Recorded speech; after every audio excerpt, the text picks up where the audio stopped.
So this is how they make the sausage, huh? I guess this is.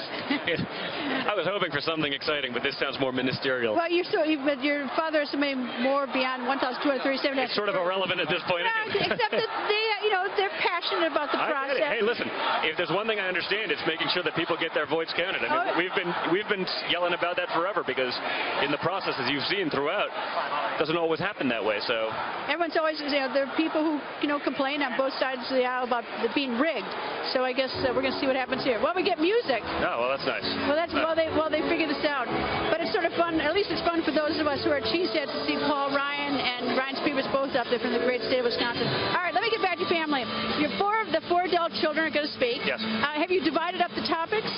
I think not necessarily specifically. I mean, I think we all sort of set out to do it ourselves. I mean, I knew that I was going to be speaking on tonight. We're talking about putting America back to work. So I'll talk a lot about, my father, the way he's conducted himself in business, the way he brought us up in business, the people that he really listened to in business. Because I think what a lot of Americans don't understand about my father is that, he wasn't this executive type that hid away in a private office. I mean, he learned and did well by being on job sites, being on the ground, talking with the real hard-working blue-collar guys that are pouring concrete, laying sheetrock, doing that kind of work, and asking for their advice, and actually taking that advice and giving it the credence it deserves.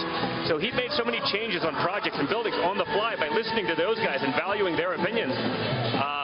That allowed him to become the developer that he was, not just looking at a real estate project in a spreadsheet format. It was actually being there on the ground, getting dirty. And you can see that. That's, I think, why he's so relatable to a lot of those guys and some of those very traditional union voting blocks that, vote Democrat. And, those are our people. Well, you said tonight when you were announcing the numbers for your father, you said that you think New York is in play.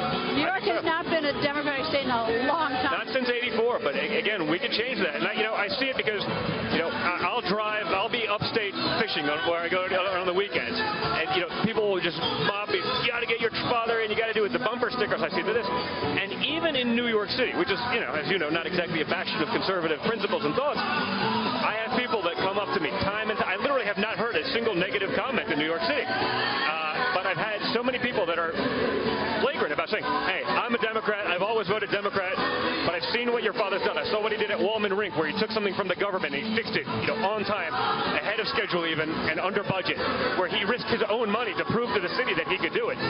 He did the same thing over at Ferry Point with the golf course there. A project that took 35 years to build a golf course at $200 million. He took it over in 18 months and it was done. The kind of incompetence that we see in our politicians. I mean, he's the opposite of that. So these people, New Yorkers, even though they may not necessarily be conservatives, they understand his track record of accomplishment. That when he says he's going to do something, he just does it. And I think that's going to